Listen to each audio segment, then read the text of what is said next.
but I'm also going to share my screen. Let's just see if this works.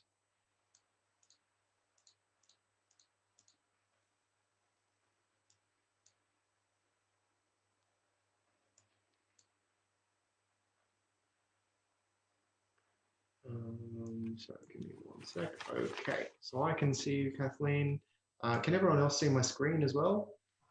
Just pop something in the chat box if you can. Yep.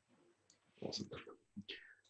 Great. So Kathleen, thanks for volunteering yourself. We're just going to have a bit of an exploration about this situation that you've got in terms of your job and not, now not your job, but also experience some crankiness about it. And so what I'm going to do is I'm going to explore this with you, ask you some questions, and track it on the virtual whiteboard. Is that going to be okay with you? Awesome. So I'm just going to draw a bit of a, here's you. And and so you mentioned being cranky. And so what is it that you're cranky about? Having no say in this scenario. Okay, and what's the scenario? Being released from my job.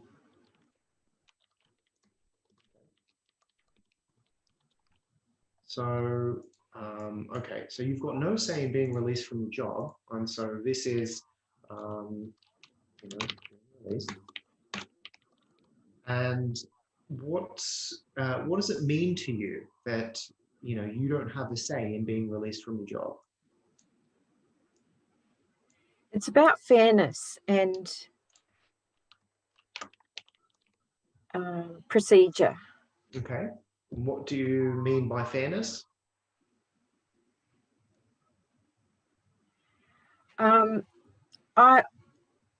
I feel I should have been interviewed or consulted or spoken to rather than just dispensed with. Yeah, right.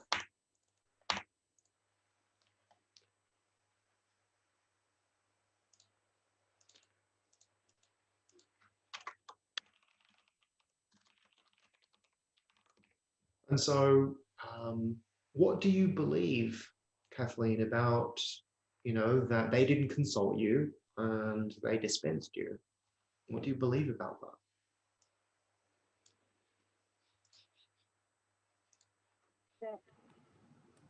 A lot of people, most people in the workplace are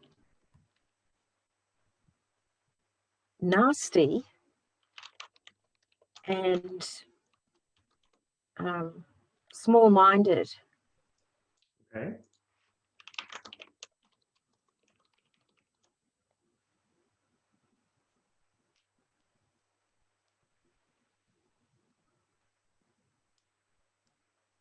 And so how does that relate to the fairness of not being consulted and being dispensed?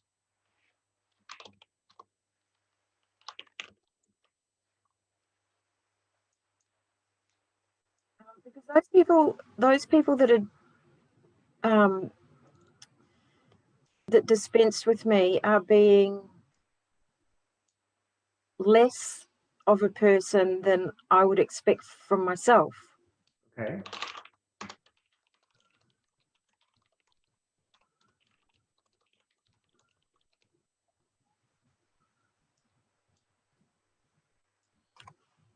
And so what's the frame of reference that you're holding in mind, Kathleen, about this people or this person being less than a person than you would expect? Being nasty, being small-minded. What's the reference point?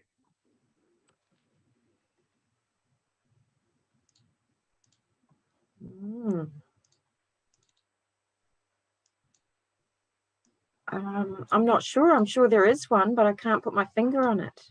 Okay. Is there a movie that you're running in mind about this particular person being nasty or small-minded? Yeah, the movie is that internal culture wins every time. What does that mean?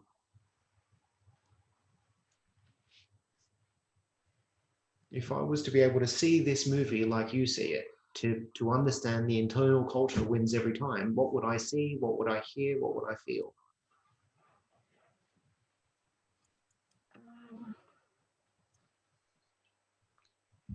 That you can paddle upstream, but you're not going to get anywhere. Okay.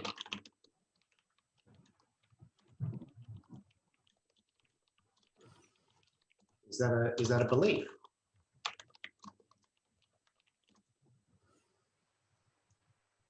Yes. Okay.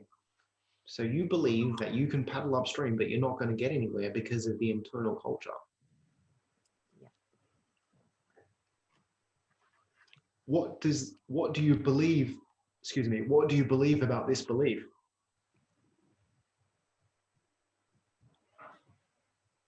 I believe it's almost intractable. What do you mean by that? Because it's been proven to me twice over that you can't.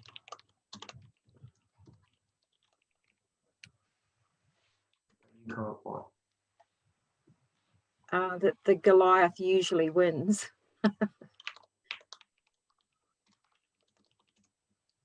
are you using the word Goliath? Yes, I know. It's an oxymoron because David won, didn't he? And so when you're saying Goliath, what are you referring to? That disparity between the two players at loggerhead. Are you talking about the organization? Are you talking about your manager? Are you talking about, the team, the culture? Who's the Goliath? Goliath is the corporation and the management and the culture. Okay.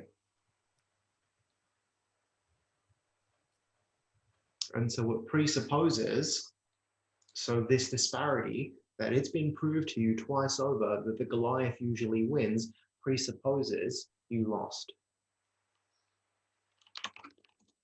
Do you believe that? Not entirely. Not on paper, yes, but on the day, no. But on paper, yes. Okay. What does it mean to you that you lost on paper?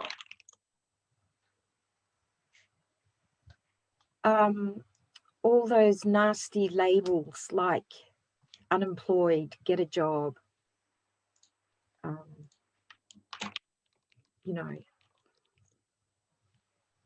don't just get a job, get a better job. Okay. What does this say about you as a person, that you're unemployed, that you lost on paper?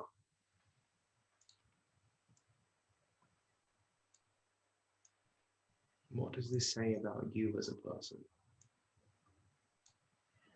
Well, not much really. It depends whose game I'm playing, because there's more than one way to skin a cat.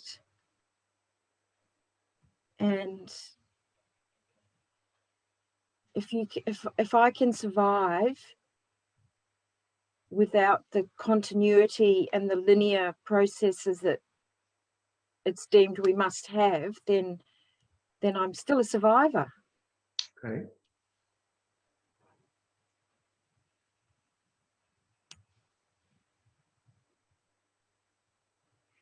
As you say that you're a survivor, how does that feel for you?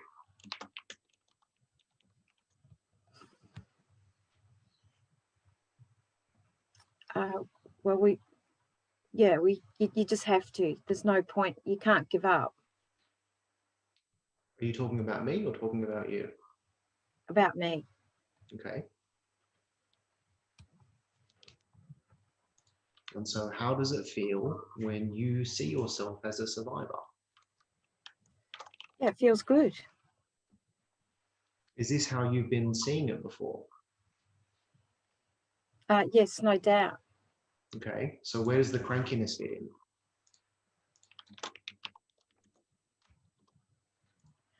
in? Just that thing about common decency, the right of reply. Okay.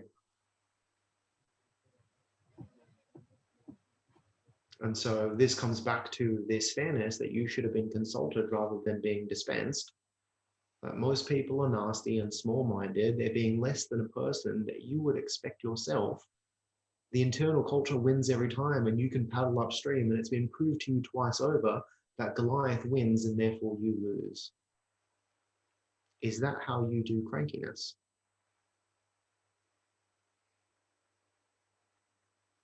Yeah, that's how it gets me there. Yeah.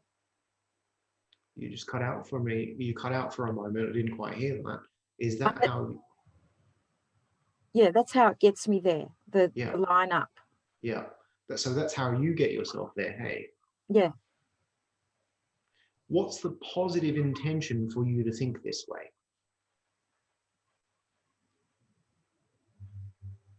I suppose the positive intention is to say, oh, look at me, look what I've done. I've stepped over this giant obstacle, and I'm a survivor. Yeah. And so it sounds like the positive intention for you to think this way is to see yourself as a survivor. Yes. Now, so can you see my screen? Yes. Yeah, great. Yes. So it sounds like, and correct me if I'm wrong, that this is the way in which you create this kind of crankiness for yourself. So in terms of being released from your job, you are saying, I've got no say in being released, and it's not fair. I should have been consulted rather than being dispensed with. And because I was dispensed, most people are nasty, small-minded, and they are being less than a person than I would expect myself.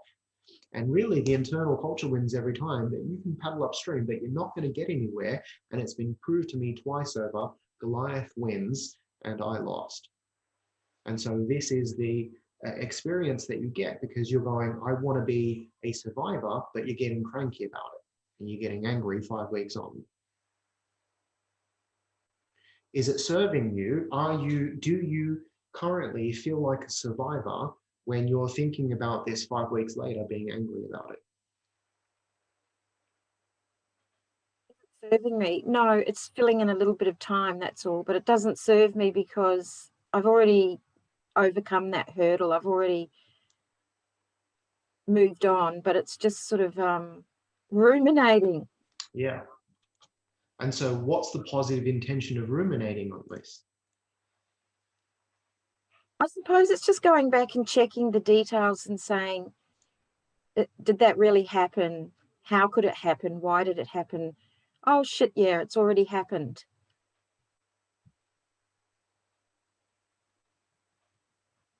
And so I'm not clear on what's the positive intention of ruminating on it. I don't know. Yeah, maybe just. Well, that's the way I feel it is actually, because it's such a shock to my system that I do actually look at it from a distance and think, did that really happen? So it's sort of a way of checking, double checking, like, I didn't just dream it up. Okay. And so is this serving you to double check it, triple check it 5 weeks on? Did it really happen? Oh shit, it did happen. I'm still angry about it. Oh, it's not serving me at all. I mean, I've already done the hard yards, but yeah, I have to put it to bed eventually. Okay, you don't have to. Would you like to? Or would you like to hold on to this disparity, this unfairness? I absolutely want to release it. Okay. Now, if you could wipe the slate clean and think about this differently in service of being a survivor, what would you like to think differently?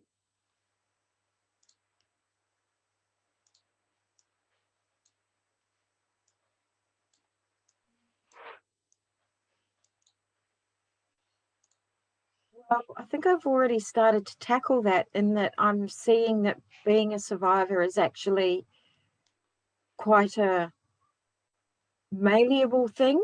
Okay. Like in malleable, it can change fairly rapidly and be distinct to myself. Okay. So that's a good thing to, a good way to be a survivor, I'm hoping, because it's a Yeah. learning curve. Right. What's a learning curve? Being a survivor, Okay. What's important to you about learning? making something new out of something old. Right. What do you believe about making something new out of something old? That you can make a silk purse out of a sow's ear. Okay. Haven't heard that one before. I think it's in the Bible. Okay. So what Not is that it? A silk purse out of what? silk purse out of a sow's ear, A a sow's pig's ear. ear. A pig's ear. Yeah. So you can make a silk purse out of a pig's ear. What does that mean to you? I'm very clever. Yeah. The word that comes up for me is resourceful. Yeah, yeah. I'm actually a vegetarian, so I wouldn't be toting around a pig's ear. Okay. Yeah. And so when you think about being released from your role, and that actually it's a learning curve and an opportunity for you to make something new out of something old, like being able to create a silk purse out of a pig's ear, and that actually in doing so, you realize your own cleverness and resourcefulness. How does that feel? Yeah, really good. What does really good mean? What's the experience?